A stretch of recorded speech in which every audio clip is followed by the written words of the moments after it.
Hi, I'm Cleo. I'm the artistic director of this project. And my goal and my purpose was to figure out the Shokrafian history through their art. We were provided with several art pieces and like artifacts. I can't show the artifacts themselves because those are like classified by the Shokrafian Empire, but I can give you versions and like sketches that I made of those artifacts. Maybe to the next slide. Yes, so here we see like proto versions of the tablets that you see here.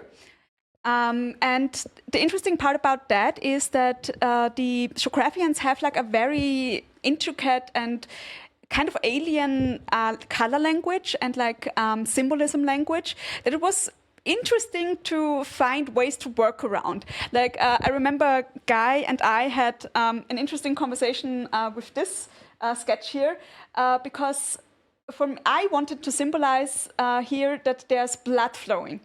And the way we symbolize blood is through red, but in the Shokrafian art, it's green.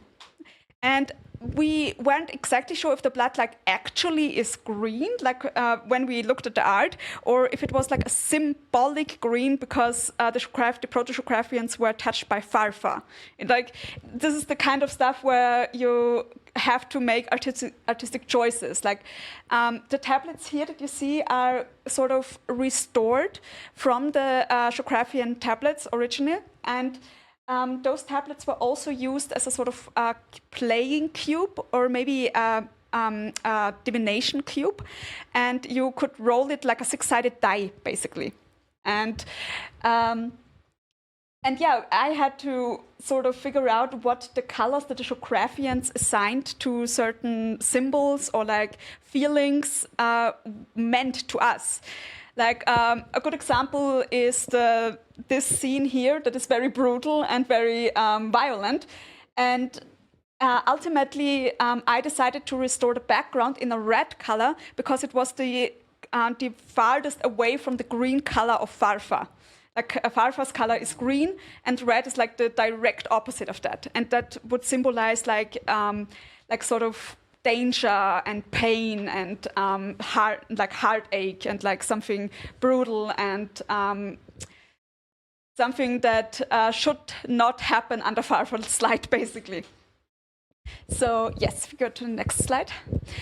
Here are also different versions of the tablets here that also show a little bit of different interpretations of the scenes themselves. Like here, for example, there were originally flames of farfa's light, and then ultimately I decided against implementing those, like restoring those, because I felt it was modeling the scene itself. So it's always like a bit of a struggle to figure out, okay, what do you want to restore and implement, and what do you want to leave out, basically. So yes. Also, I'd just say it's really interesting to see here, like we assume that this guy, like the main character in both these art pieces, is the prophet Gwarth, but here we can actually see his face. Yes. So it made us actually question when we went through these if this is actually Gwarth or is this a scene of like someone else, because there are other scenes of people chasing people or of someone beating up someone else. Yes. So it's like we need to make sure that like this is actually Gwarth, but like I think there are interpretations showing Gwarth's face, because it was assumed that people at the time couldn't see his face, but he actually had a face. It just couldn't be seen. So in art depictions, it's possible to show it because it's not necessarily from the perspective of the people of the time. Yes. So yes, this is a very good point. Like ultimately, I decided, yes, this is a kind of recreation of what the cube could look like. We are also working on a more sophisticated version of that, that we hopefully will be able to upload on the websites too. That so people can really like interact with it in a three-dimensional setting, basically. So yes, the next one. And these were really interesting to me because these are kind of like depictions of the different prophet castes that lived in the First Age when Goarev had like his height, basically. And what I found really interesting is the fact that they all are completely covering themselves, basically from head to toe, because the prophets were sort of intimidated by Farfa's light, and like they felt it hurt them, their eyes and their bodies, and that's why they clothed themselves in completely black clothing. And in contrast, you can see that Goarev is actually naked. And that was like also a huge discrepancy between them, basically, that Goarev was like that openly walking in Farfa's light, opposed to them. And it's also interesting to me, if you go to the next slide, that in the depictions in the tablets themselves, their designs are also very simplified. But in the description of the text, there's a lot more detail about them. Like this is the Do cast, I think. And they are seen as sort of inventors and a very strong and physical kind of cast. And they adorn themselves with lots of trinkets and like designs and mechanisms that they self-design. And in the tablets themselves, it's not really that obvious because the style in that time was still very primitive. And they, like, again, also used very primitive tools, and they hammered and chiseled those designs basically in stone. So there was not a lot of details they could do. If we could go to the next one. Here we have the Go cast, and what was the other one? The Ho, or yeah. And the Go cast was more of a builder's cast, more of a kind of lower cast, you could say. And they were the ones who built the cities and the stages where prophets would live and like speak to Farfa.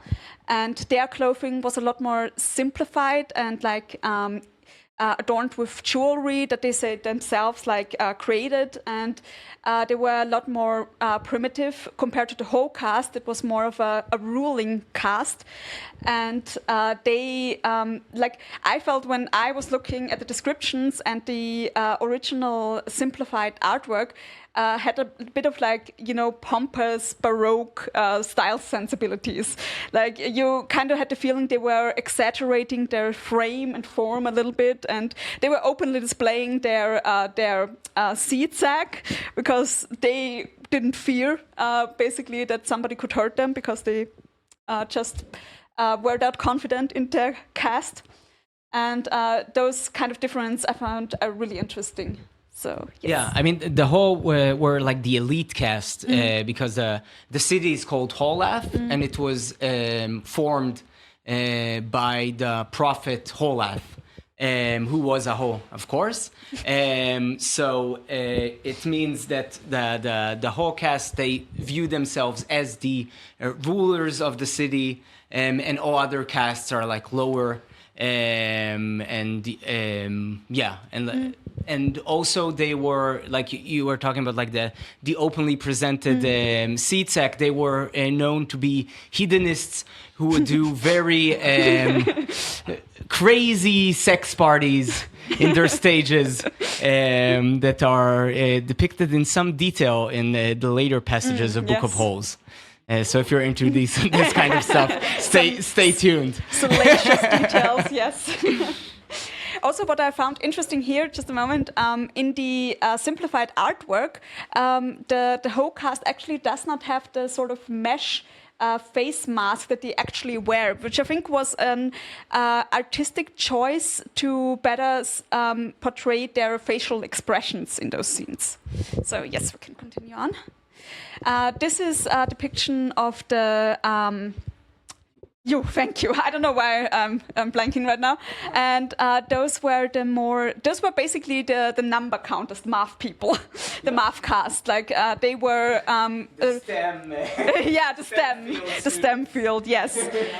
And with them, I found it really interesting that they had those headpieces that depicted various geometric shapes, maybe even shapes that we don't really recognize or could actually perceive. So there were some really interesting three-dimensional shapes that I couldn't even really figure out. So I did my best to sort of interpret them. And basically, it was like one thing, it was like a stylistic choice for them, like a sort of fashion statement, but it also denoted like their rank and what kind of actual occupation they had. So, yes. And here we see the Gefahr, like, yeah, exactly, yeah. And they were a sort of nomadic people outside of the city of Holath. And with them, I found really interesting that we figured out that the very wide clothing that they wear, they can actually use as tents. They sort of wear it as a protective clothing during sandstorms, and they can also pitch it as tents in the desert, and which I found really interesting that they had like this very sophisticated kind of fashion. Yeah, they wear their house, where they were like on long hunting trips and good. Yeah.